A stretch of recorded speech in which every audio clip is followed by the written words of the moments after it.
हे friends, Hindi साहित्य संगम के इस यूट्यूब चैनल पर आप सभी का बहुत बहुत स्वागत है। ये जो सीरीज़ है पांडे सीरीज, इसका हम लोग 7 क्लास पढ़ चुके हैं। आज ये 8वां क्लास है। ठीक है, तो जो लोग आज पहली बार देख रहे हैं तो आप शुरू से देखें। और ये सीरीज़ बहुत ही इम्पोर्टेंट है। मैं नहीं कह रही हूँ, जो लोग तैयारी कर रहे हैं टीजीटी पीजीटी नीट जेआरएफ की, उनको पता है। ठीक है, तो ये सीरीज़ चलाने का मेरा मकसद ये था कि बहुत सारे लोग पढ़ते हैं लेकिन कभी कभी मन उब जाने के कारण ये सीरीज़ समाप्त नहीं हो पाती है। ठीक है, तो आप लोग काम करते रहिए अपना, और इसको अपना वीडियो शुरू करके स्टार्ट करके रख दीजिए और अपना सुनते रहिए। 1 बार 2 बार 3 बार सुनने के बाद जब आपके सामने क्वेश्चंस आएंगे तो आप उसे कर सकते हैं। आप लोगों को याद आ जाएगा कि हम इस प्रश्न का आंसर ये होगा क्योंकि मैंने इसको सुना है, इसको पढ़ा है। ठीक है, बाकी जो लोग इसको पढ़ चुके हैं, रट चुके हैं, उनका कोई बात नहीं, और बढ़िया है, उन लोगों का रिवीजन भी हो जाएगा। एक बात और बताना चाहूँगी कि जो अभी बीपीएससी 3.0 वाला जो अभी एग्ज़ाम हुआ है 6 to 8 का, जो अभी लग रहा है कि कैंसिल होगा कि क्या होगा पता नहीं, कुछ चल रहा है, उसमें सरस्वती पांडे से 15 क्वेश्चन जो साहित्य के पूछे गए हैं, टोटल इसी से पूछे गए हैं। मैं उसको भी सॉल्व करवाऊँगी, लेकिन थोड़ा समय लेके। ठीक है, क्योंकि अभी मेरे पास समय नहीं है और मैं ये सीरीज़ आप लोगों को दे रहा हूँ, तो इसको आप लोग पढ़ते रहें और रिवीजन करते रहें। ठीक है, तो चलिए आज का जो क्लास है शुरू करेंगे निर्गुण धारा प्रेम मार्गी सूफी काव्य से। ठीक है, इसमें ये भक्ति काल हम लोगों का चल रहा है। भक्ति काल में जो निर्गुण धारा चल रही थी, उसमें भारत में सूफी धर्म का प्रचार प्रसार 12वीं शताब्दी में ख्वाजा मोइनुद्दीन चिश्ती ने किया था। किसने किया? मोइनुद्दीन चिश्ती ने किया था। अब यहाँ देखते हैं कि सूफी धर्म की संक्षिप्त रूपरेखा निम्न है। यहाँ रूपरेखा बनाया गया। इस्लामी धर्म था, इस्लाम जो धर्म था वो 2 भागों में बटा हुआ था, सरा और बेसरा। सरा को सनातनी कहा गया और बेसरा को सूफी कहा गया। उसके बाद से जो सूफी है उसको 4 संप्रदाय में बांटा गया और यह पूछा गया प्रश्न है। ठीक है, कि क्रम से इसका संप्रदाय लगाना था, तो इसका चिसुकान मैंने ऐसे याद किया था। मैं जैसे याद की हूँ वैसे आप लोगों को बताती हूँ, बाकी अपने तरीके से आप लोग याद करिए। ठीक है, मैंने इस ट्रिक से याद किया था। चिसुकान इस तरह से, ची से हो जाएगा चिश्ती संप्रदाय, सू से हो जाएगा सुहरावर्दी संप्रदाय, कादरी से का से हो जाएगा कादरी संप्रदाय, और न से नक्शबंदी संप्रदाय। ठीक है, ये सूफी जो बेसरा के नाम से है, इसको 4 संप्रदाय में विभाजित किया गया है। यह 4 संप्रदाय इसके अंतर्गत हैं, और चिश्ती संप्रदाय के अंतर्गत है साबिरी और निजामी। सुहरावर्दी की बात करते तो इसमें जलाली, मखदूमी, मीरन शाही, दौला शाही और इस्माइल शाही। कादरी संप्रदाय में बहाविया और रजाकिया, और ये पूछा गया है बहाविया और रजाकिया किस संप्रदाय के अंतर्गत है, तो कादरी संप्रदाय के अंतर्गत। ठीक है, और नक्शबंदी संप्रदाय। यहाँ से 2 प्रश्न है। पहला नंबर है ये संप्रदाय के बारे में पूछा जाएगा कि कौन कौन से संप्रदाय हैं या इसका क्रम क्या है। उसके बाद से ये पूछा गया है कि कादरी बहाविया और रजाकिया किस संप्रदाय के अंतर्गत है, तो कादरी संप्रदाय के अंतर्गत। ठीक है, अब आगे देखते हैं। प्रमुख सूफी संप्रदाय की संक्षिप्त रूपरेखा निम्नांकित है। यहाँ दिया गया है, देख रहे हैं आप, इधर संप्रदाय है, इधर आदि प्रवर्तक है, इधर भारत में प्रवर्तक है, इधर समय है। 12, 13, 15, 16 दिया गया है। लेकिन जो संप्रदाय चिश्ती संप्रदाय है, ये भारत में किसने शुरू किया था? मोइनुद्दीन चिश्ती ने। और सुहरावर्दी को सुर्खपोश ने, कादरी को बंदगी मोहम्मद गौस ने, और नक्शबंदी को बाकी और बैरंग ने। ठीक है, इस तरह से आप लोगों को याद करना है। आगे है, सूफी दर्शन को तसव्वुफ कहते हैं। सूफी शब्द की व्युत्पत्ति के संबंध में निम्नलिखित मत है।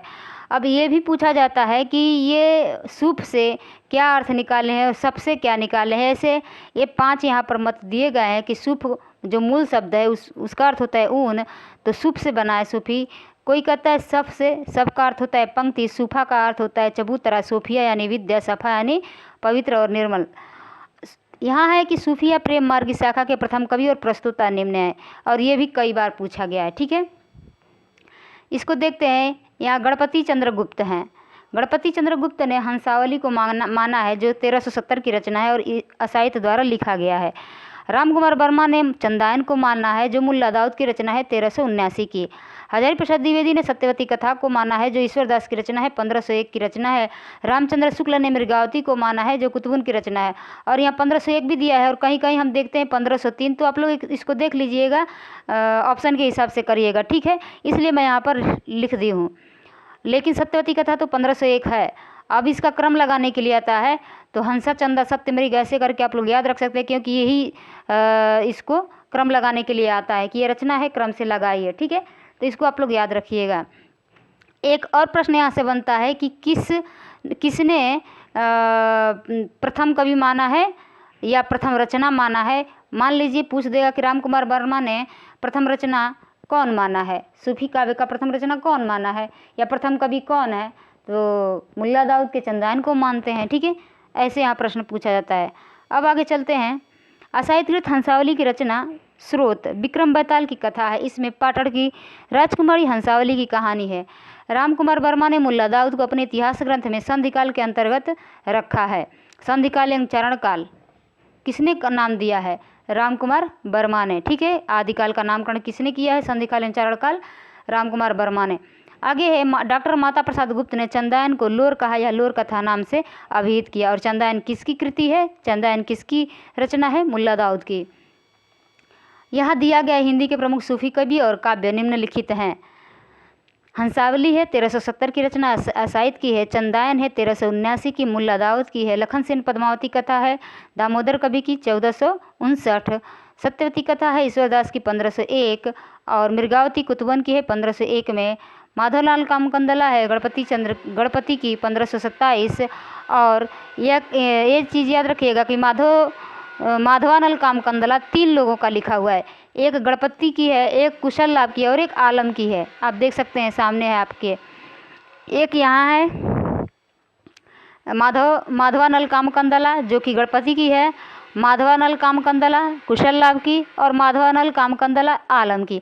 इसमें एक प्रश्न पूछा गया था कि किसका लिखा गया? माधवानल कामकंदला किसकी रचना है? ये तो आप लोग देख ले, गणपति और कुशल लाभ और आलम।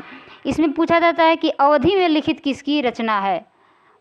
तो अवधि में लिखित आलम की है। ये भी आलम में भी अ है, अवधि में भी अ है। इस तरह से आप लोग याद रख सकते हैं। ठीक है, अब यहाँ पर देखते हैं पद्मावत जायसी के 1540 पूछा जाता है। मधुमालती 1545 की है, मंझन की है।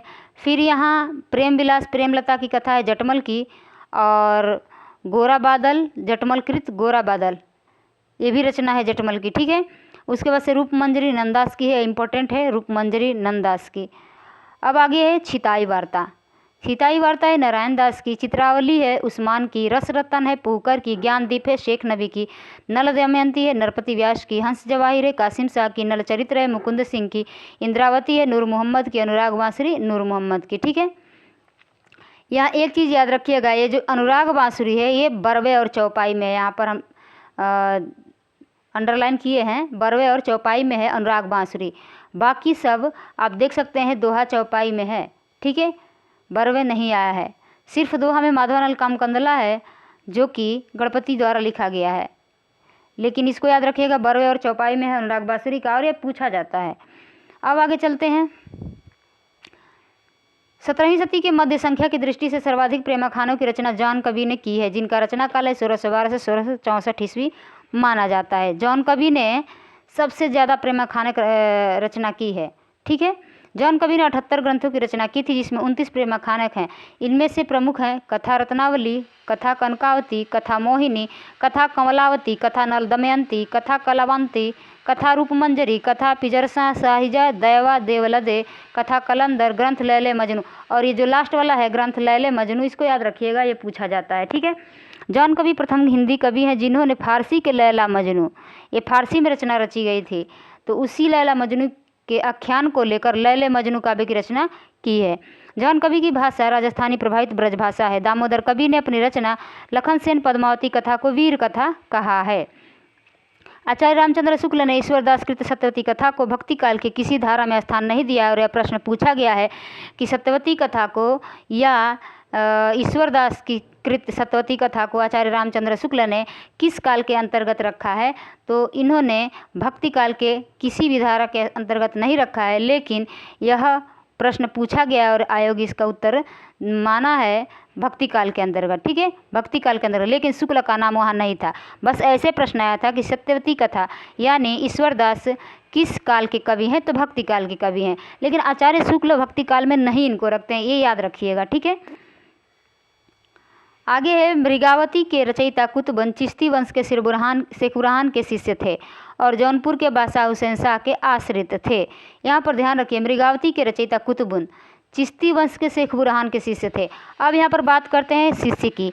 अभी हम लोग देखे हैं कि कबीर के पढ़े हैं इसके पहले कि कबीर के गुरु का नाम हम लोग जानते हैं रामानंद है, लेकिन मुसलमान लोग मानते हैं कि कबीर के गुरु का नाम शेख तकी है। कबीर के गुरु का नाम शेख तकी है, कबीर यहाँ लिख देते हैं, ठीक है। उसके बाद से बात करें इनकी, कहाँ गए, कुतुबुन के गुरु का नाम है, कुतुबुन के गुरु का नाम है शेख बुरहान, ठीक है, शेख बुरहान। क्योंकि ये कंफ्यूज करने वाले हैं इसलिए एक जगह मैं बता दे रहा हूँ। उसके बाद से एक और आते हैं, आगे हम लोग पढ़ेंगे जायसी। जायसी के गुरु का नाम है शेख मोहिदी, याद रखिएगा, शेख मोहिदी। और जब अलग अलग आते हैं तो कंफ्यूज हो जाते हैं हम लोग, ठीक है। इसलिए एक जगह आप लोग लिख लीजिए, एक जगह याद कर लीजिए। कबीर के गुरु सर्वमान्य नहीं है क्योंकि सिर्फ मुसलमान इसको माने शेख तकी। कुतुबन के गुरु का नाम शेख बुरहान, जायसी के गुरु का नाम शेख मोहिदी। और ऐसे प्रश्न ये पूछा जाता है, ठीक है। अब चलते हैं आगे। आगे है कि मृगावती में चंद्रनगर के गणपति देव के राजकुमार और कंचनपुर की रानी रूप मुरारी की कन्या मृगावती की प्रेम कथा का वर्णन है। और यह कथा हम लोग पढ़ेंगे जब हम आचार्य शुक्ल की पुस्तक को आप लोगों को पढ़ाएंगे, तब अब ये सीरीज कुछ चल जाए आधा से ज़्यादा, तब हम आचार्य शुक्ल की पुस्तक को भी साथ साथ पढ़ेंगे एक एक क्लास में, ठीक है। और उसको भी समाप्त करने की कोशिश करेंगे। उसमें एक एक ये स्टोरी दी गई, जैसे मृगावती की स्टोरी क्या है ये दी गई है, और उसके बाद से जायसी द्वारा जो पद्मावत है उसकी भी स्टोरी दी गई है। ऐसे हम लोग सारे कहानी को पढ़ेंगे, उसमें उन्होंने लिखा है साफ साफ, ठीक है। जब हम उसको कहानी की तरह पढ़ लेंगे तो जब भी एग्जाम में कोई पात्र पूछेगा कि किस कहानी का मतलब ये पात्र किस रचयिता के अंदर है या किस कवि ने लिखा है, ये या मृगावती जो रचना है उसमें कौन कौन से पात्र हैं, इस तरह से आप लोग उसको याद रख सकते हैं। जैसे इसमें देख रहे हैं आप लोग कि चंद्रनगर के गणपति देव के राजकुमार और कंचनपुर की रानी रूप मुरारी की कन्या मृगावती की प्रेम कथा है, किसमें, मृगावती में। तो यह सब प्रश्न बनते ही हैं। तो चलिए, मंझनकृत मधुमालती हिंदी का प्रथम प्रेमाख्यानक काव्य है जिसमें बहुपत्नीवाद का सर्वथा अभाव है। और इसलिए यह इम्पोर्टेंट है कि बहुपत्नीवाद का सर्वथा अभाव है किसमें, मधुमालती में। क्योंकि जितने भी आप कहानी पढ़ेंगे उसमें एक नहीं दो दो उसमें राजकुमारियाँ रहती हैं। एक शादी हो जाता है, फिर दूसरे को लेकर आते हैं, दूसरे से शादी करते हैं, दूसरे को हर कर लेकर आते हैं, जीत कर लेकर आते हैं। ऐसी कहानियाँ दी गई हैं, लिखी गई हैं, ठीक है। लेकिन ये एकलौता ऐसा है जिसमें बहुपत्नीवाद का अभाव है, ऐसा आचार्य शुक्ल लिखते हैं। और हिंदी का प्रथम प्रेमाख्यानक काव्य है जिसमें बहुपत्नीवाद का सर्वथा अभाव है। ये नाम याद रखिएगा, मंझनकृत मधुमालती में।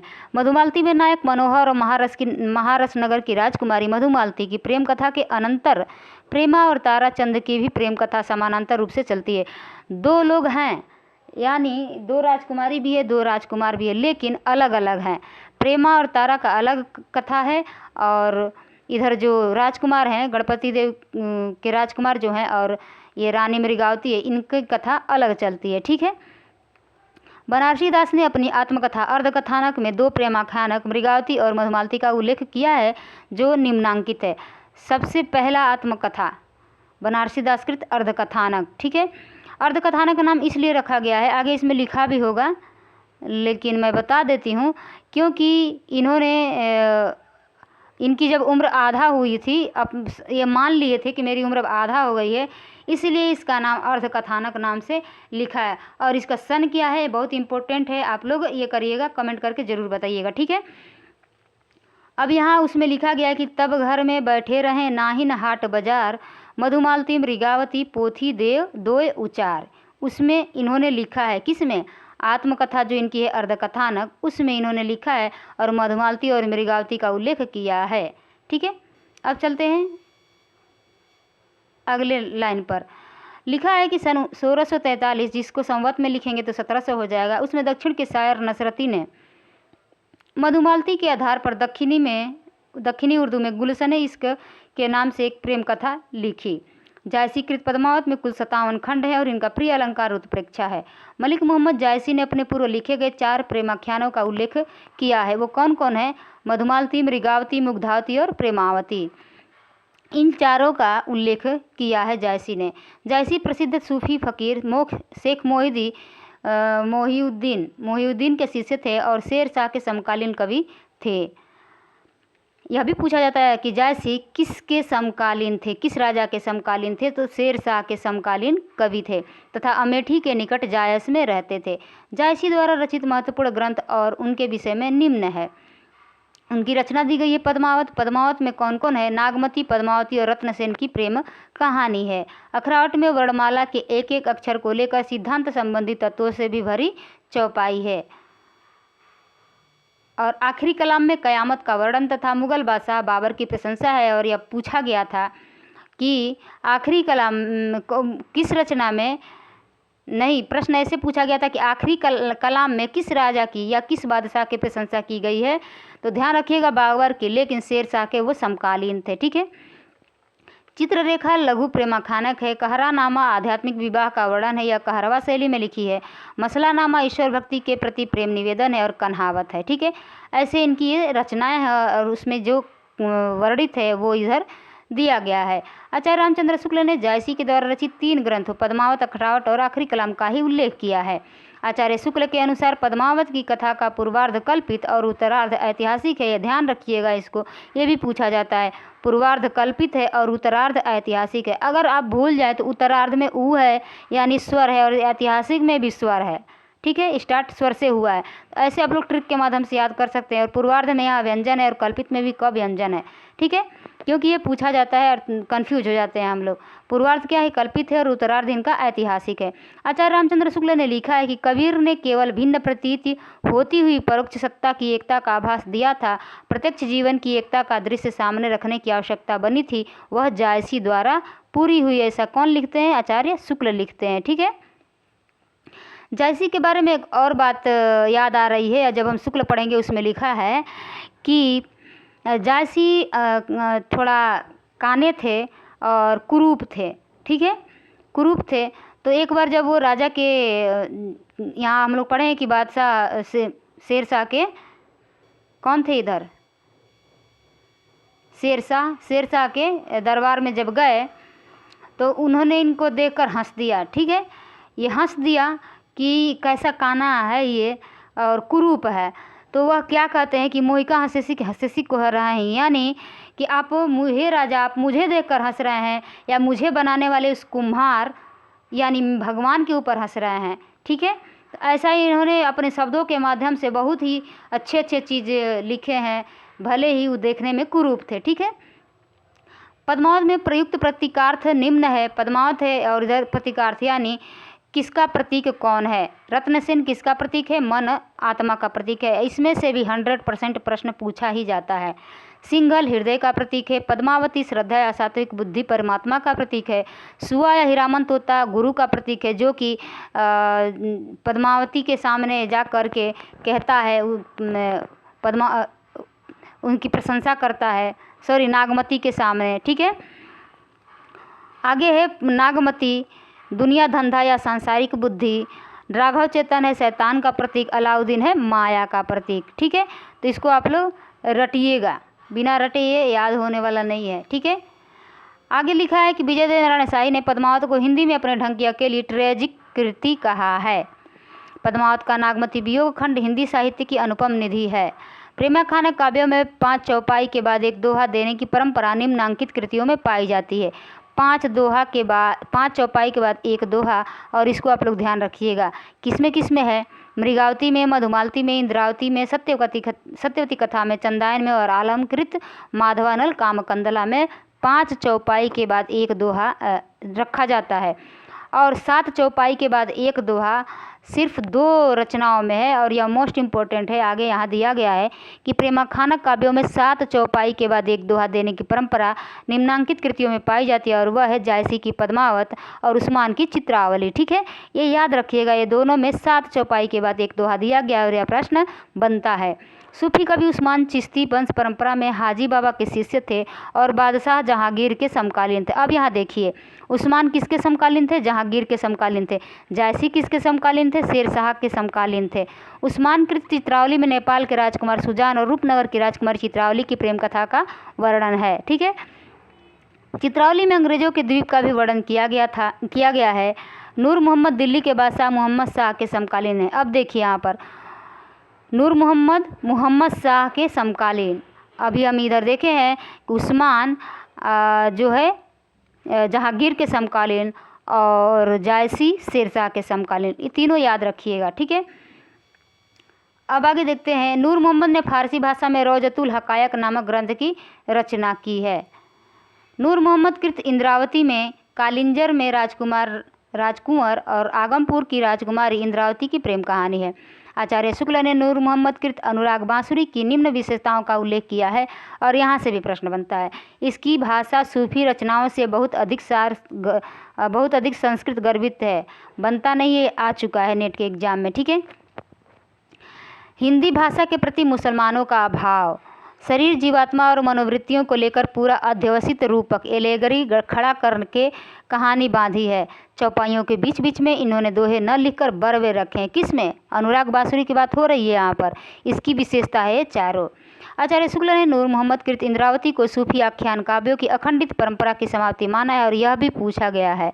आचार्य शुक्ल ने सूफिया प्रेम मार्गी शाखा का एकमात्र हिंदू कवि सूरदास नामक एक पंजाबी को माना है जो शाहजहां का समकालीन था तथा नल दमयंती नामक प्रेम कथा लिखी।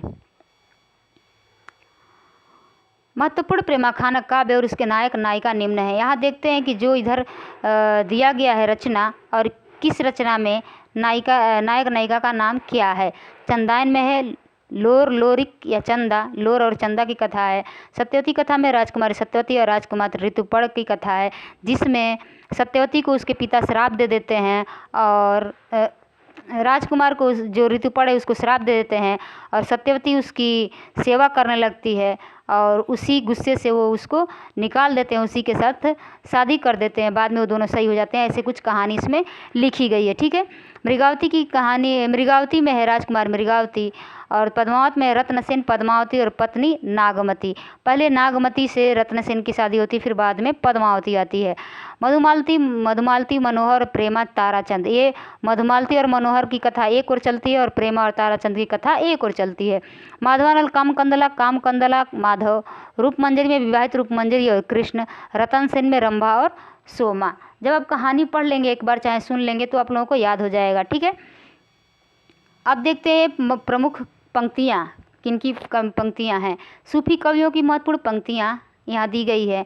कुतुबन की है रुकमिनी पुनी वैसही मरी गई, कुलवंती सतसो सती भई, बाहर व भीतर व होई, घर बाहर को रहे न जोई, विधिकर चरित न जाने आनु, जो सिरजा सो जाहि नियानु। यह है कुतुबन की। अब मंझन की है इधर, मंझन की 2 है, इधर भी है।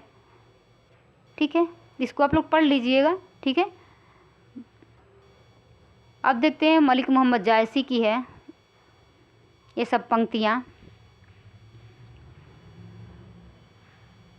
अब हम यहाँ से शुरू करेंगे विविध से। विभिन्न में दिया गया है कि सूफी कवियों ने परमात्मा को स्त्री तथा आत्मा को पुरुष रूप में स्वीकार किया।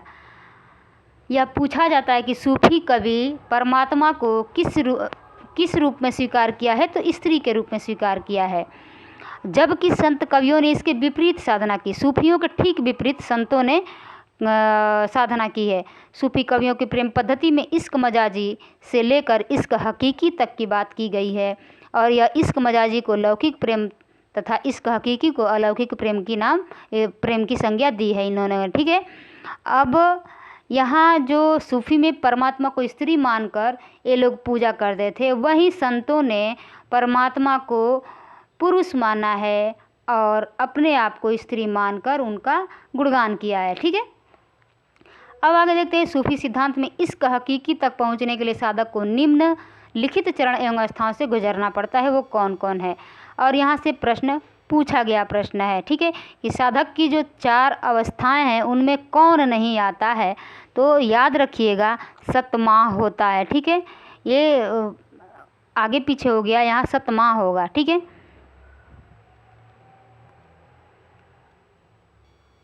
एक बार और देख लेते हैं।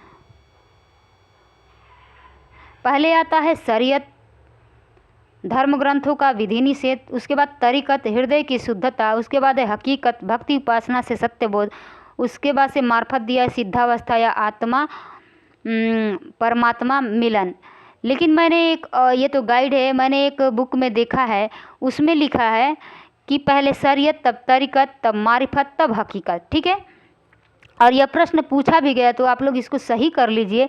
सबसे पहले होगा शरीयत, फिर तरीकत, फिर मार्फत, तब हकीकत, ठीक है। और इधर है, इसको भी पूछा गया है कि इसमें 4 जगत कौन कौन से हैं। यहाँ आपको दिखेगा, अब दिख रहा है, यहाँ 4 जगत कौन कौन से हैं। तो नाम जला यानी आमले नासूत, आमले मलकूत, आमले जबरूत, आमले लाहत, ठीक है। अब इधर से उतना नहीं, इधर से अभी तक प्रश्न नहीं पूछा गया, ये दोनों पूछा गया है, तो इसको भी आप लोग याद रख लीजिए, क्योंकि हो सके तो अब इसको पूछा जाए, ठीक है। मनुष्य के 4 विभाग, नफ्स है, रूह है, कल्ब है और अक्ल है। नफ्स, रूह, कल्ब, अक्ल, जिसको मैंने ट्रिक लिखा है नर का, नफ्स, रूह, कब्ल, अक्ल। जैसे मुझे याद होता था मैंने वैसे ही ट्रिक लगा लिया, ठीक है। आप लोगों को जैसे याद हो वैसे कर लीजिए, ठीक है, लेकिन याद करना जरूरी है, जैसे भी करें। अब आता है सगुण भक्ति धारा। सगुण धारा उद्भव विकास कैसे होता है सगुण भक्ति का, तो इधर शुक्ल जी लिखते हैं कि श्रद्धा और प्रेम के योग का नाम क्या है, भक्ति है। और यह कोटेशन दे के पूछा गया, श्रद्धा और प्रेम के योग का नाम भक्ति है, किसने कहा है, आचार्य शुक्ल ने कहा है। भक्ति साहित्य में प्रस्थानत रही, ये भी पूछा गया है कि भक्ति साहित्य में जो प्रस्थानत रही है उसमें कौन नहीं आएगा। ध्यान रखिएगा 3 आता है, उपनिषद, गीता और ब्रह्मसूत्र, ठीक है। नारद भक्ति सूत्र में 11 भक्ति के भेद माने गए हैं, वो है गुण महात्म्य शक्ति, रूपा शक्ति, पूजा शक्ति, स्मरण शक्ति, दास्या शक्ति, साख्य शक्ति, कांता शक्ति, वात्सल्य शक्ति, आत्मनिवेदन शक्ति, तन्मयता शक्ति, परम विरह शक्ति। यानी गुण, रूप, पूजा, स्मरण, दास, संख्य, कांता, वात्सल्य, आत्म, तन्मय और परम, ऐसे आप याद रखते हैं। भागवत पुराण में 9 भक्ति का उल्लेख है जो निम्नलिखित है, श्रवण, कीर्तन, स्मरण, पाद सेवन, अर्चन, वंदन, दास्य, सख्य और आत्मनिवेदन। वैष्णव धर्म में सर्वप्रथम भागवत धर्म आता है। भागवत धर्म के बाद क्रमशः सात्वत, पंचरात्र तथा नारायणी धर्म का उदय होता है। सात्वत धर्म के प्रवर्तक वासुदेव माने जाते हैं। पांचरात्र में रात्र शब्द का अर्थ ज्ञान है, परम तत्व, मुक्ति, भुक्ति योग तथा विषय। इन पंचविध ज्ञान वचन को पंचरात्र धर्म कहते हैं। कौन कौन है, परम तत्व, मुक्ति, भुक्ति, योग और विषय। परम तत्व, मुक्ति, भुक्ति, योग और विषय, ठीक है। आज हम पढ़ेंगे 120 तक के पेज को, ठीक है। वैष्णव भक्ति का उदय दक्षिण भारत में हुआ। वैष्णव भक्ति का उदय कहाँ से हुआ, दक्षिण भारत में हुआ। दक्षिण भारत से ही सगुण भक्ति की उत्पत्ति स्वीकार की जाती है। वैष्णव भक्ति का आधार ग्रंथ भागवत महापुराण माना जाता है। वैष्णव भक्ति के आदि आचार्य रामानुजाचार्य माने जाते हैं। वैष्णव भक्ति के संप्रदाय आचार्य दर्शन निम्नलिखित है। और यहाँ से एक प्रश्न तो हर एग्जाम में बनना ही बनना है, जब भी कोई एग्जाम होता है यहाँ से एक प्रश्न बनता ही है, तो इसको आप लोग याद रखिए। यहाँ है श्री संप्रदाय प्रवर्तक है रामानुजाचार्य और इनका दर्शन पूछा जाता है विशिष्टाद्वैतवाद, ठीक है। मध्वाचार्य संप्रदाय के ब्रह्म संप्रदाय के हैं मध्वाचार्य और इनका दर्शन है द्वैतवाद। रुद्र संप्रदाय के विष्णु स्वामी और रुद्र संप्रदाय के वल्लभाचार्य, दोनों लोग हैं और इन दोनों लोगों का होता है दर्शन शुद्धाद्वैतवाद। बात करें सनकादि संप्रदाय की, इसमें आते हैं निम्बार्काचार्य और इस दर्शन का नाम है द्वैताद्वैतवाद, ठीक है। रुद्र संप्रदाय के आदि प्रवर्तक विष्णु स्वामी है, किंतु कई विद्वान इसका प्रवर्तक वल्लभाचार्य को मानते हैं। दक्षिण भारत के वैष्णव भक्तों को आलवार कहते हैं। ये प्रश्न पूछा गया कि दक्षिण भारत के वैष्णव भक्तों को किस नाम से जाना जाता है, तो आलवार भक्तों के नाम से जाना जाता है। और आलवारों की संख्या कितनी होती है, तो ये भी ध्यान रखिए 12 होती है। आलवारों में कृष्ण और राम दोनों की आराधना की जाती है, ये भी मोस्ट है, कृष्ण और राम दोनों की आराधना की जाती है। आलवारों का संबंध दक्षिण भारत के केरल प्रांत से है। इनकी संख्या 12 है। अलवारों की संख्या कितनी है? 12 है, जो निम्नांकित है। नीचे ये नाम दिए गए हैं, जिसमें से इन 12 में सबसे नाम लोकप्रिय नाम और पूछा जाता है बार बार, एकमात्र जो महिला है आंडाल, अलवारों में आंडाल जो है, जिसका संस्कृत नाम है गोदा, लेकिन आंडाल के नाम से इसमें आता है। ठीक है। और एक है षटकोपाचार्य, जिनकी रचना है सहस्त्रगीति, ये भी याद रखिएगा। और कुलशेखर की रचना है पेरुमाल तिरुभोई। बस ये 3 इसमें याद रखिएगा, मोस्ट इम्पोर्टेंट है, बाकी कुछ नहीं भी रखेंगे सही रहेगा। अब आगे है कि अलवार संतों में सर्वाधिक लोकप्रिय षटकोप थे। इन्होंने निम्न पुस्तकों की रचना की है: तिरुवायमोली, तिरुविरुत्तम, तिरुअर्ग सरयम तथा पेरियत्ती रुवंदादी और सहस्त्रगीति, जिसमें सहस्त्रगीति सबसे महत्वपूर्ण है। अब आगे देखते हैं। 7वें अलवार संत केरल के चेरवंशी राजा कुलशेखर ने पेरुमाल तिरुभोई नामक ग्रंथ की रचना की। अलवार संतों के लोक प्रचलित 4000 पदों को नलियर दिव्य प्रबंधम शीर्षक से 4 भागों में रंगनाथ मुनि या रघुनाथाचार्य ने संकलित किया। रघुनाथाचार्य या रंगनाथ मुनि को श्री संप्रदाय का प्रथम आचार्य माना जाता है। इनका जन्म सन 824 ईस्वी में तथा मृत्यु 924 ईस्वी में हुआ है, यानी 100 वर्ष की इनकी आयु थी। रंगनाथ मुनि ने न्याय तत्व नामक एक दार्शनिक ग्रंथ संस्कृत में लिखा है। श्री संप्रदाय के प्रवर्तक रामानुजाचार्य के पूर्ववर्ती आचार्य काल क्रमानुसार निम्नलिखित हैं, और ये देख लीजिए, इसमें से प्रश्न आता है कालक्रम के अनुसार। सबसे पहले श्री रंगनाथ मुनि, उसके बाद से पुंडरीक, उसके बाद से राम मिश्र, बाद में यमुनाचार्य और लास्ट में रामानुजाचार्य आते हैं। रामानुजाचार्य लास्ट में आते हैं। श्री संप्रदाय के ये प्रवर्तक हैं। रंगनाथ, पुंडरीक, राम, यमुना, रामा। रंगनाथ, पुंडरीक, राम, यमुना, रामा। श्री संप्रदाय के चतुर्थ आचार्य यमुनाचार्य 916 से 1040 ईस्वी इनकी आयु है, ने सिद्धित्रय, आगम प्रमाण्य, गीतार्थ संग्रह आदि दार्शनिक ग्रंथों की रचना की है। इन्होंने 3 ग्रंथ लिखे हैं सिद्धित्रय, जिसमें से मोस्ट है। श्री संप्रदाय में राम को आराध्य माना जाता है तथा ब्रह्म, रुद्र एवं सनकादि में कृष्ण को आराध्य स्वीकार किया गया है। अहिंसावाद और प्रपत्तिवाद वैष्णव संप्रदाय का वैशिष्ट्य है। प्रपत्तिवाद को शरणागति भी कहा जाता है। वैष्णव संप्रदाय में प्रपत्ति या शरणागति के 6 अंग माने गए हैं, जो निम्न है। कौन कौन है? वैष्णव संप्रदाय में प्रपत्ति या शरणागति के 6 अंग: अनुकूल का संकल्प, प्रतिकूल का त्याग, रक्षा का विश्वास, गोत्रित्व वर्ण, आत्मनिक्षेप तथा कार्पण्यता। शंकराचार्य का जन्म 8वीं शती के आसपास केरल में हुआ था। कहाँ हुआ था शंकराचार्य का जन्म? केरल में। शंकराचार्य ने अद्वैत वेदांत की स्थापना की तथा प्रस्थान त्रयी का भाष्य किया। शंकराचार्य के गुरु का नाम गोविंद योगी था। शंकराचार्य ने स्मार्त संप्रदाय का प्रवर्तन किया, जो पंचदेव उपासना पर आधारित है। स्मार्त संप्रदाय के प्रवर्तक कौन है? शंकराचार्य। ठीक है। अब देखते हैं आगे। कुछ विद्वान शंकराचार्य को प्रच्छन्न बौद्ध भी कहते हैं। क्या कहते हैं? प्रच्छन्न बौद्ध भी कहते हैं शंकराचार्य को, क्योंकि इनके गुरु गौड़पाद बौद्ध थे। दक्षिण के शैव भक्तों को नायनार, दक्षिण के शैव भक्तों को क्या कहते हैं? नायनार कहते हैं। और अलवार किसे कहते हैं? अभी हम ऊपर पढ़े हैं, कमेंट करके अभी बताना है। ठीक है। जिनकी संख्या 63, अलवारों की संख्या 63 और अलवारों की संख्या 12 और नायनारों की संख्या 63। ठीक है। दक्षिण के अलवार संतों की भाषा तमिल थी। अलवारों में प्रसिद्ध एकमात्र महिला आंदाल गोदा को दक्षिण की मीरा कहा जाता था, जिनको अभी हम ऊपर डिस्कस किए हैं। ठीक है। दक्षिण के अलवार संतों को, अलवार संतों में एक कौन है? दक्षिण की मीरा, जिसको कहा जाता है, नाम है आंदाल। ठीक है। अब बढ़ते हैं सगुण भक्ति धारा के तहत राम भक्ति शाखा। अलवार भक्तों में षटकोप को राम भक्ति का प्रथम कवि माना जाता है। अलवार भक्तों में षटकोपाचार्य, जिनकी रचना सहस्त्रगीति है, उनको राम भक्ति का प्रथम कवि माना जाता है। इनकी पुस्तक सहस्त्रगीत में राम की उपासना का उल्लेख है। 7वें अलवार कुलशेखर भी राम के अनन्य भक्त थे। श्री संप्रदाय के आदि आचार्य रंगनाथ मुनि को राम भक्ति परंपरा का प्रथम आचार्य माना जाता है। श्री संप्रदाय में विष्णु और लक्ष्मी की उपासना मान्य है। श्री संप्रदाय में विष्णु और लक्ष्मी की उपासना है। ठीक है।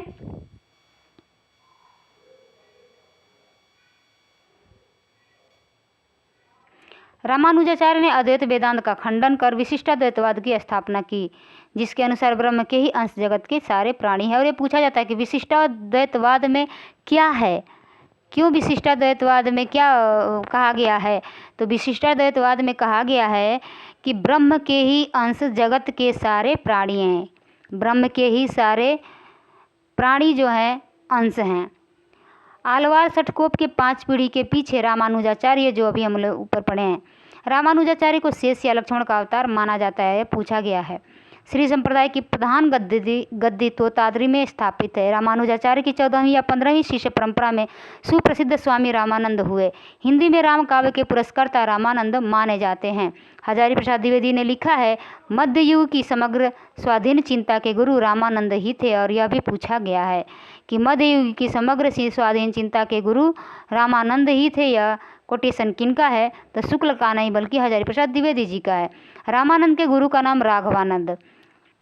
हजारी प्रसाद द्विवेदी ने रामानंद को आकाश धर्मा गुरु कहा है। राघवानंद ने उत्तर भारत में राम भक्ति का प्रवर्तन किया, परंतु इसे प्रतिष्ठित और प्रसारित रामानंद ने किया। रामानंद 14वीं सदी में वर्तमान थे। इनके रचित प्रमुख ग्रंथ हैं वैष्णव मताब्ज भास्कर, श्री रामार्चन पद्धति, योग चिंतामणि, राम रक्षा स्रोत, आनंद भाष्य आदि। ठीक है,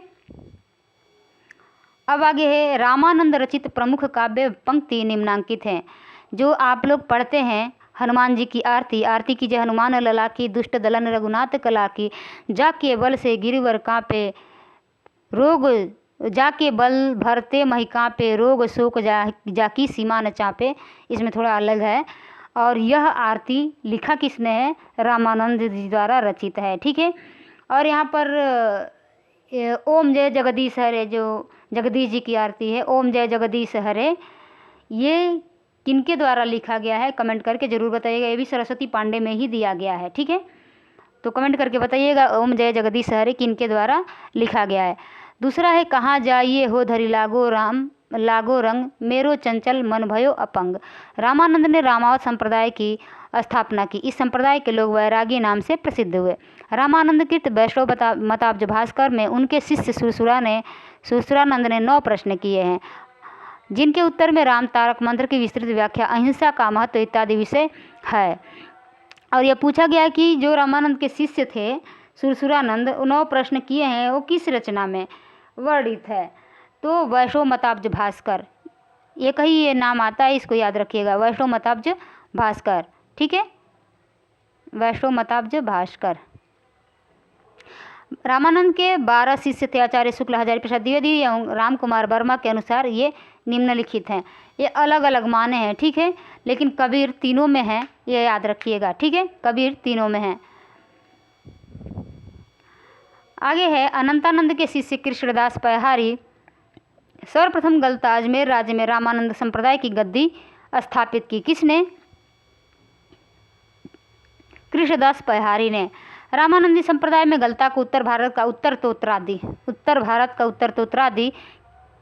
कहा जाता है। किसको? रामानंदी संप्रदाय में जो गलता है उसको उत्तर भारत का उत्तरादि कहा जाता है। गलता में पहले नाथपंथी योगियों का अधिकार था। अजमेर के राजा पृथ्वीराज पयहारी जी के शिष्य बने। पयहारी के 2 प्रसिद्ध शिष्य हैं, अग्रदास और किलदास। ठीक है, किलदास ने राम भक्ति में योगाभ्यास का मेल कर एक तपसी शाखा की स्थापना की। किलदास तपसी शाखा। किलदास के शिष्य द्वारकादास थे। इनके संबंध में नावादास ने भक्तमाल में लिखा है, अष्टांग जोग तन त्यागियो द्वारकादास जाने दुनी, मोस्ट इम्पोर्टेंट। ठीक है, भक्तमाल में लिखा है नाभादास ने कि अष्टांग जोग तन त्यागियो द्वारकादास जाने दुनी। किनके संबंध में? किलदास के शिष्य द्वारकादास के संबंध में। अग्रदास ने राम भक्ति परंपरा में रसिक भाव का समावेश कर रसिक संप्रदाय की स्थापना की। अब पूछा जाता है कि रसिक संप्रदाय के प्रवर्तक कौन है? रसिक संप्रदाय के संस्थापक या प्रवर्तक हैं अग्रदास। ठीक है,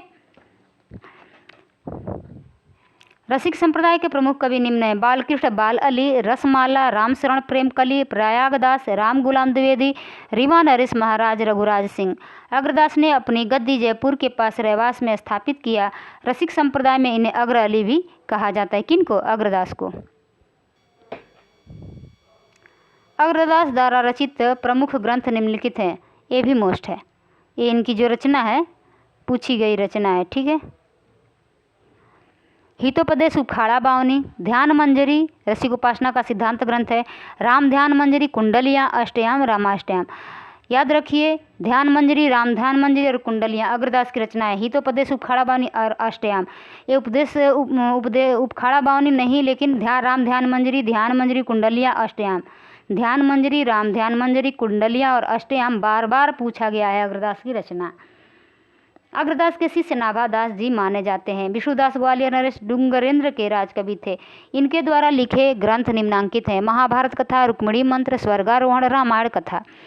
विष्णुदास कृत रामायण कथा राम कथा संबंधी हिंदी का प्रथम प्रबंध काव्य है। ईश्वरदास ने सत्यवती कथा 1501 ईस्वी भरत बिलाप और अंगद पैज नामक ग्रंथों की रचना की। सत्यवती कथा हमेशा पूछी जाती है, लेकिन भरत मिलाप और अंगद पैज को याद रखिएगा। भरत मिलाप और अंगद पैज किसकी है? सत्यवती कथा किसकी है? ईश्वरदास की। गोस्वामी तुलसीदास राम भक्ति शाखा के प्रतिनिधि कवि हैं। इनका सामान्य विवरण निम्नांकित है। अब यहाँ देखते हैं तुलसीदास के बारे में। तुलसीदास का जन्म कब होता है? 1532 में। मृत्यु होती है 1623 में। माता पिता हैं इनके आत्माराम दुबे पिता थे और हुलसी इनकी माता का नाम। पत्नी है रत्नावली। दीक्षा गुरु यानी जो इनको दीक्षा दिए थे नरहरियानंद थे, और जिनसे इन्होंने शिक्षा प्राप्त की वो शेष सनातन थे। इनके 2 गुरु थे, शिक्षा शेष सनातन। शिक्षा में भी ये वाला स है और शेष में भी ये वाला स है, ध्यान रखिएगा, ट्रिक के लिए बता रहे हैं। और दीक्षा गुरु कौन थे? नरहरियानंद।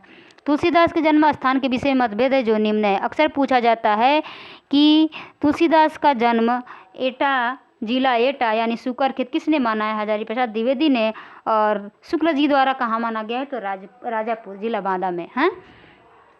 तो यहाँ देख लीजिए, सुकरखेत माने हैं हजारी प्रसाद द्विवेदी और राजापुर माने हैं आचार्य शुक्ल। यहाँ शुक्ल जी हैं। इन दोनों को बार बार पूछा जाता है, ठीक है। आचार्य रामचंद्र शुक्ल तुलसीदास को स्मार्त वैष्णव मानते हैं। आचार्य शुक्ल के अनुसार हिंदी काव्य की प्रौढ़ता के युग का आरंभ गोस्वामी तुलसीदास द्वारा हुआ, यह शुक्ल जी कहते हैं। तुलसीदास के महत्व के संदर्भ में विद्वानों की कही गई उक्तियां निम्न हैं। और यहाँ पूछा जाता है कि तुलसीदास को कलिकाल का वाल्मीकि किसने कहा? याद रखिए, नाभादास ने कहा। नाभादास ने कलिकाल का वाल्मीकि कहा। स्मिथ ने मुगल काल का सबसे महान व्यक्ति कहा है। और ग्रियर्सन ने बुद्धदेव के बाद सबसे बड़ा लोकनायक कहा है तुलसीदास को। मधुसूदन सरस्वती ने संस्कृत में लिखा है कि आनंद कान ने कश्ची जंग तुलसी तरु कविता मंजरी यस्य राम भ्रमर भूषिता। सरस्वती ट्रिक से बता रहे हैं कि सरस्वती और यह संस्कृत में है, ठीक है। ये आ जाए तो भूलिएगा मत, ये मधुसूदन सरस्वती जी का बोला गया है, लिखा गया है, ठीक है। अब रामचंद्र शुक्ल जी का कहते हैं तुलसीदास जी के बारे में कि इनकी वाणी की पहुंच मनुष्य के सारे भावों व्यवहारों तक है। एक ओर तो वह व्यक्तिगत साधना के मार्ग में विराग पूर्ण शुद्ध भगवत भजन का उपदेश करती है, दूसरी ओर लोक पक्ष में आकर पारिवारिक और सामाजिक कर्तव्यों का सौंदर्य दिखाकर मुग्ध करती है। किसके बारे में कह रहे हैं? तुलसीदास जी की जो रचना है रामचरितमानस, उसके बारे में इन्होंने बहुत सराहना की है आचार्य शुक्ल ने। रामचंद्र शुक्ल जी एक और कहते हैं कि यह एक कवि ही हिंदी को प्रौढ़ साहित्यिक भाषा सिद्ध करने के लिए काफ़ी है। रामचंद्र शुक्ल कहते हैं कि तुलसीदास जी उत्तरी भारत की समग्र जनता के हृदय मंदिर में पूर्ण प्रेम प्रतिष्ठा के साथ विराज रहे हैं। ये तब ही नहीं, अब भी विराज रहे हैं। हर घर में देखते हैं कि रामचरितमानस की कथा अभी भी होती रहती है, ठीक है। हजारी प्रसाद द्विवेदी जी कहते हैं कि भारतवर्ष का लोकनायक वही हो सकता है जो समन्वय करने का अपार धैर्य लेकर आया हो। तुलसीदास के बारे में कह रहे हैं, ठीक है। लोकनायक यहाँ भी आया है, लोकनायक ग्रियर्सन के कोटेशन में भी आया है, तो ध्यान रखिएगा, इनका थोड़ा लंबा चौड़ा है। और वो कहते हैं बुद्धदेव के बाद सबसे बड़ा लोकनायक, बुद्धदेव के बाद सबसे बड़ा लोकनायक कौन? तुलसीदास, ये ग्रियर्सन कहते हैं। लेकिन भारतवर्ष का लोकनायक वही हो सकता है जो समन्वय करने का अपार धैर्य लेकर आया हुआ हजारी प्रसाद द्विवेदी कहते हैं। रामविलास शर्मा इनको जातीय कवि कहते हैं। और मानस का हंस अमृतलाल नागर कहते हैं। और यह मानस का हंस उपन्यास है, और उस उपन्यास में तुलसीदास के ऊपर यह लिखा गया है मानस का हंस। यह पूछा गया प्रश्न है, मानस का हंस किसके द्वारा लिखा गया? अमृतलाल नागर के द्वारा लिखा गया। और नेट के सिलेबस में भी यह दिया गया। वो समय तुलसीदास रामानुजाचार्य के श्री संप्रदाय और विशिष्टाद्वैतवाद से प्रभावित थे। इनकी भक्ति भावना क्या थी? दास्य भाव की थी। यह पूछी गई है कि तुलसीदास की भक्ति भावना कैसे थी? तो दास्य भाव की थी। श्रृंगार भाव की उनकी थी मीराबाई की, ठीक है। माधुर्य भाव, श्रृंगार नहीं माधुर्य, ठीक है। गोस्वामी तुलसीदास की गुरु परंपरा का क्रम इस प्रकार है: पहले राघवानंद, फिर रामानंद, फिर अनंतानंद, फिर उसके बाद से नरहरियानंद, तब जाके आते हैं तुलसीदास। रत्नावली के निम्न कथन पर तुलसीदास ने वैराग्य धारण किया। आप लोग कई बार सुने होंगे, बताने की कोई ज़रूरत नहीं है कि तुलसीदास जी जब जाते हैं वहाँ अपनी पत्नी से मिलने के लिए, तो वहीं पे वो कहते हैं कि लाज न आवत लागत आपको, दौरे आयहूँ साथ, धिक धिक ऐसे प्रेम को कहाँ कहूँ मैं नाथ। अस्थि चर्म मैं देह ममता में जैसी प्रीति, जैसी जो श्री राम मह होती न तो भवभीत। कि उनको कहती हैं कि आपको लज्जा नहीं आती, अब दौड़े चले आए हैं पीछे पीछे, ऐसे प्रेम को धिक्कार है। जितना आप प्रेम मुझसे करते हैं उतना प्रेम आप भगवान से, परमपिता परमेश्वर से करते तो ये जो चमड़े का शरीर है, ये अस्थि चर्म से बनी हुई जो शरीर है, ये कभी बेकार नहीं जाती। ठीक है, ये सब कहते हैं। और उसके बाद से उनको लगता है कि ज्ञान कहीं छुपा होता है, ज्ञान आ जाता है, और उसके बाद से वो राम की आराधना में लग जाते हैं। ठीक है, गोस्वामी तुलसीदास के स्नेही मित्रों में नवाब अब्दुल रहीम खाने खाना, महाराज मान सिंह, नाभादास, मधुसूदन सरस्वती और टोडरमल का नाम प्रसिद्ध है। और पूछा जाता है नवरत्नों में कौन कौन है, ठीक है, उनके मित्रों में कौन कौन आते हैं। टोडर की मृत्यु पर तुलसीदास ने कई दोहे लिखे थे जो निम्न है। चार गांव को ठाकुरो, मन को महामहीप, तुलसिया कलिकाल में अथय टोडर दीप, राम धाम टोडर गए तुलसी भय असोच, जियबो गीत पुनीत बिनु यह जानी संकोच। अब रहीमदास और तुलसीदास दोनों का यहाँ वार्तालाप होता है पत्रों के माध्यम से। तो ये भी पंक्ति कई बार पूछी गई है टीजीटी पीजीटी में कि सुरतीय नरतीय नागतीय अस चाहत सब चाहत अस होए, गोदलिए हुलसी फिरे तुलसी सो सुत होए। आचार्य रामचंद्र शुक्ल की पुस्तक में लिखा है कि एक बार एक गरीब औरत थी, वो अपनी पुत्री की शादी के लिए रहीमदास जी के पास तुलसीदास जी के पास जाती है और उनसे कुछ धन मांगती है कि मैं अपनी पुत्री का विवाह कर सकूं। तो तुलसीदास जी ये पंक्ति लिख कर देते हैं कि सुरतीय नगरतीय नागतीय अस सब चाहत अस होए, और यह एक पंक्ति लिख कर उस औरत को देते हैं और कहते हैं कि चले जाओ रहीमदास जी के पास। और वह लेकर जाती है तो वहाँ उस पत्र को देती है, तो वो देखते हैं और वो पंक्ति पढ़ते हैं तो पूरा वो पंक्ति करते हैं कि गोद लिए हुलसी फिरे तुलसी सो सुत होए, कि वो माता धन्य है जो आपको जन्म दिया है। ठीक है, और यह रहीमदास जी लिखते हैं। तो ये दोनों पंक्ति दोनों की अलग अलग पंक्ति है, और उसके बाद से पंक्ति को पूरा करते हैं और उसको बहुत सा धन दे करके विदा करते हैं। ठीक है, गोस्वामी तुलसीकृत 12 ग्रंथ को ही प्रामाणिक माना जाता है। इसमें 5 बड़े और 7 छोटे हैं। डॉक्टर उदय भानु सिंह के अनुसार गोस्वामी तुलसीदास की रचनाएं काल क्रमानुसार निम्नलिखित है, और यहाँ पर इनकी रचनाएं दी गई हैं। वैराग्य संदीपनी, रामाज्ञा प्रश्न, रामलला नाछू, जानकी मंगल, रामचरितमानस, पार्वती मंगल, कृष्ण गीतावली, विनय पत्रिका, दोहावली, वर्वे रामायण, कवितावली या कवितावली। ठीक है, तुलसी के 5 लघु कृतियों में कौन कौन आएंगे? वैराग्य संदीपनी, रामलला नाछू, जानकी मंगल, पार्वती मंगल, वर्वे रामायण, ये पंचरत्न के नाम से जाने जाते हैं। ठीक है, वैराग्य संदीपनी, रामलला, जानकी मंगल, बरवै, वैराग्य, रामलला, जानकी, पार्वती, बरवै। ठीक है, ये 5 क्या हैं? पंचरत्न कहे जाते हैं, लघु कृतियाँ हैं इनकी।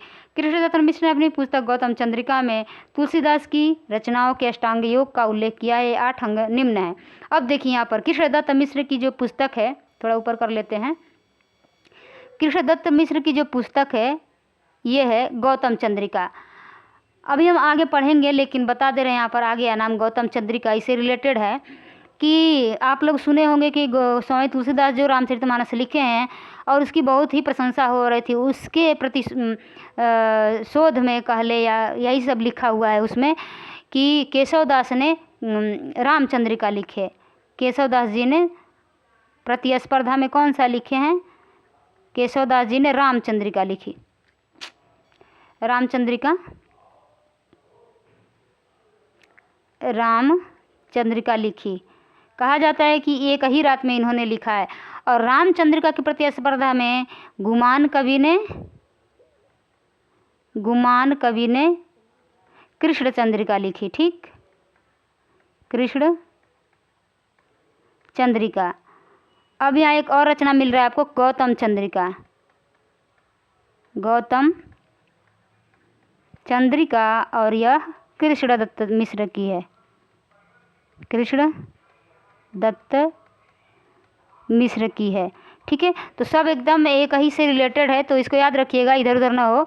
केशवदास की है रामचंद्रिका, कृष्ण चंद्रिका है गुमान कवि की, और कृष्णदत्त की है गौतम चंद्रिका। ठीक है, अब यहाँ हम क्या पढ़ रहे थे कि इनके 8 अंग हैं। कौन कौन है अष्टांग योग के?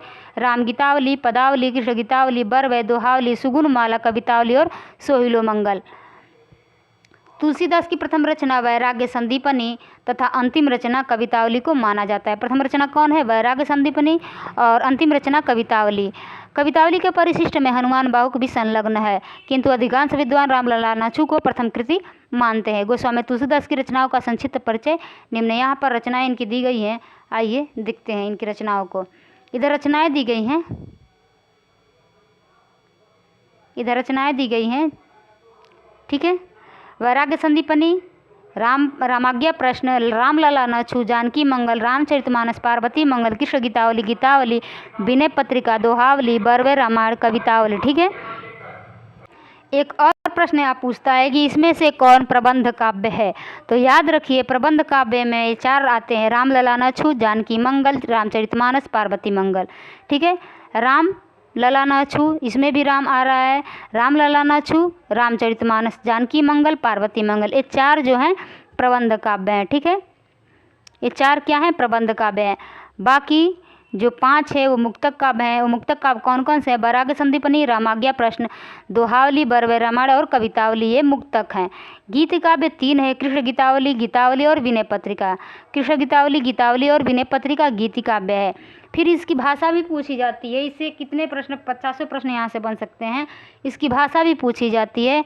तो रामचरितमानस की भाषा सबको पता है, अवधी भाषा में है, लेकिन याद रखिए पूछा जाता है कि इसमें से कौन सी रचना ब्रज भाषा में है। तो सारी वली ब्रज को चल, यानी जिसमें जिसमें वली लगा है और वैराग्य भी नहीं, ये सब ब्रज भाषा में है।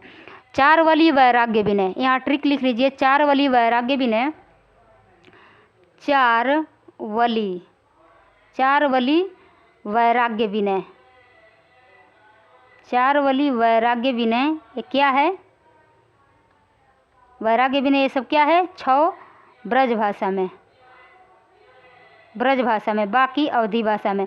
4 वली का मतलब देखिए इधर वली किस में आ रहा है? गीतावली है ब्रज भाषा में, फिर कृष्ण गीतावली है ब्रज भाषा में, दोहावली है ब्रज भाषा में, कवितावली है ब्रज भाषा में, और वैराग्य विनय का मतलब विनय पत्रिका है ब्रज भाषा में और वैराग्य संदीपनी है ब्रज भाषा में, ठीक है। अब देखिए एक और इधर प्रश्न है कि किसमें 7 कांड नहीं है? यहाँ 4 देखिए, 4 में 7 कांड। रामचरितमानस का सबको पता है 7 कांड होते हैं, अक्सर उस कांडों का क्रम पूछा जाता है। तो मैंने आपको बताया था जब प्रैक्टिस सेट करवा रही थी तो बाकसल्लू से, ठीक है, बाकसल्लू से आपको बताई थी, BAAKSLU, 7 हो गया। बालकांड, अयोध्या कांड, अरण्य कांड, किष्किंधा कांड, सुंदर कांड, लंका कांड और उत्तर कांड, ये किसका है? रामचरितमानस का 7 कांड है। लेकिन गीतावली में भी 7 कांड हैं और बरवे रामायण में भी 7 कांड है और कवितावली में भी 7 कांड है, ठीक है। ये तीनों दोनों वली है और रामायण है, एक बरवे रामायण, एक कवितावली, एक गीतावली। इन तीनों में रामचरितमानस के अलावा 7 कांड है, ठीक है। अब आगे चलते हैं। यहाँ से रामचरितमानस की रचना संवत 1631 में, संवत 1631 में चैत्र शुक्ल रामनवमी मंगलवार को हुआ। इसकी रचना में कुल 2 वर्ष 27 महीना और 26 दिन लगा। 27-26 ऐसे आप याद कर सकते हैं। कब हुई थी रचना? 1631, संवत 1631, ठीक है, और 27-26 यानी 2 वर्ष 7 महीना और 26 दिन लगा है। रामाज्ञा प्रश्न एक ज्योतिष ग्रंथ है। कृष्ण गीतावली में गोस्वामी जी ने कृष्ण से संबंधित पदों की रचना की तथा पार्वती मंगल में पार्वती और शिव के विवाह का वर्णन किया। रामचरितमानस और कवितावली में गोस्वामी जी ने कलिकाल का वर्णन किया है, यह प्रश्न पूछा गया है। कवितावली में बनारस काशी के तत्कालीन समय में फैले महामारी का वर्णन उत्तरकांड में किया गया है। तो महामारी का वर्णन कब किए थे? किस में किए हैं? कवितावली में। तुलसीदास ने अपने बाहु रोग से मुक्ति के लिए हनुमान बाहु की रचना की, और यह भी पूछा गया है कि तुलसीदास ने हनुमान बाहु की रचना कब की? तो अपने बाहु रोग से मुक्ति के लिए। आचार्य रामचंद्र शुक्ल ने रामचरितमानस को लोक मंगल की साधना अवस्था का काव्य माना है। और आज का लास्ट पेज है कि मानस में 7 कांड या 7 कांड या सोपान है जो क्रमशः इस प्रकार है: बालकांड, अयोध्या कांड, अरण्यकांड, किष्किंधा कांड, सुंदरकांड, लंका कांड और उत्तरकांड, जो कि मैंने ऊपर बताया है ट्रिक के माध्यम से। अयोध्या कांड को रामचरितमानस का हृदय स्थल कहा जाता है। इस कांड की चित्रकूट सभा को आचार्य रामचंद्र शुक्ल ने एक आध्यात्मिक घटना की संज्ञा प्रदान की है। चित्रकूट सभा में वेद नीति, लोक नीति एवं राजनीति तीनों का समन्वय है। किसमें? चित्रकूट सभा में। रामचरितमानस की रचना गोस्वामी जी ने स्वांतः सुखाय के साथ साथ लोक हित एवं लोक मंगल के लिए किया है। स्वांतः सुखाय के साथ साथ लोक हित एवं लोक मंगल के लिए किया है। रामचरितमानस के मार्मिक स्थल निम्नलिखित हैं: राम का अयोध्या त्याग और पथिक के रूप में वनगमन, ये मार्मिक तो है ही। चित्रकूट में राम और भरत का मिलन होता है। सबरी का आतिथ्य होता है। लक्ष्मण को शक्ति लगने पर राम का विलाप और भरत की प्रतीक्षा, ये पांचों जगह बहुत ही मार्मिक होता है। ठीक है, अब आगे है, तुलसी ने रामचरितमानस की कल्पना मानसरोवर के रूप में की है, जिसमें 7 कांड के रूप में 7 सोपान तथा 4 वक्ता के रूप में 4 घाट हैं। सप्त सोपान मानस के चारों घाटों का संक्षिप्त विवरण निम्न है: काका भुसुंडी गरुड़ संवाद, उपासना घाट है पनघट। यहाँ हो गया राम यश जल से परिपूर्ण रामचरितमानस, इसको रामचरितमानस माना गया। और इसको जो प्रपत्ति घाट है उसको तुलसी संत संवाद है। यहाँ काकभुसुंडी गरुड़ संवाद है, और यहाँ शिव पार्वती संवाद है, और यहाँ याज्ञवल्क्य और भरद्वाज संवाद है। ठीक है, इस डायग्राम के माध्यम से यहाँ पर बताया गया है। मानस रूपक तुलसी साहित्य का सबसे बड़ा रूपक है। मानस रूपक तुलसी साहित्य का सबसे बड़ा रूपक है। अब यहाँ पर इनकी उपाधि देखते हैं, किसने क्या उपाधि से यहाँ नवाजा है। ठीक है, अलंकार योजना के संबंध में तुलसी को प्राप्त उपाधियां निम्न है। उपाधि के प्रस्तोता प्राप्त उपाधि, यानी रूपकों का बादशाह तुलसीदास को किसने कहा? लाला भगवान दीन और बच्चन सिंह। लाला भगवान दीन और बच्चन सिंह ने रूपकों का बादशाह कहा है। अनुप्रास का बादशाह आचार्य रामचंद्र शुक्ल जी कहते हैं। उत्प्रेक्षा का बादशाह उदय भानु कहते हैं। अगर ट्रिक की बात करें तो उदय भानु में भी ऊ है और उत्प्रेक्षा में भी ऊ है, इससे आप याद कर सकते हैं। उत्प्रेक्षाओं का बादशाह किसने कहा? उदय भानु ने। शुक्ल ने अनुप्रास। ठीक है, और रूपक भगवान और बच्चन ने रूपक का बादशाह कहा। हजारी प्रसाद द्विवेदी ने लिखा है कि तुलसी का संपूर्ण काव्य समन्वय की विराट चेष्टा है। यह पूछा गया है, तुलसी का संपूर्ण काव्य समन्वय की विराट चेष्टा है, यह किसने कहा है? हजारी प्रसाद द्विवेदी ने। रामचरितमानस पर सर्वाधिक प्रभाव आध्यात्म रामायण का पड़ा है। तुलसीदास ने सर्वप्रथम मानस को रसखान को सुनाया, यह भी पूछा गया है। तुलसीदास ने सर्वप्रथम रामचरितमानस को किसको सुनाया है? तो रसखान को सुनाया था। रामचरितमानस की प्रथम टीका अयोध्या के बाबा रामचरण दास ने लिखी है, और यह भी पूछा गया है कि रामचरितमानस की सर्वप्रथम टीका किसने लिखी? तो रामचरण दास ने लिखी। इस तरह से हम लोगों ने आज का जो क्लास था उसको पूरा किया, और इसमें 120 पेज तक हम लोग पढ़ लिए। ठीक है, अगली क्लास में हम लोग पढ़ेंगे 121 से आगे। तो ये क्लास आप लोगों को कैसी लगी कमेंट करके ज़रूर बताइएगा। अब मिलते हैं अगले क्लास में एक नए टॉपिक के साथ, तब तक के लिए धन्यवाद।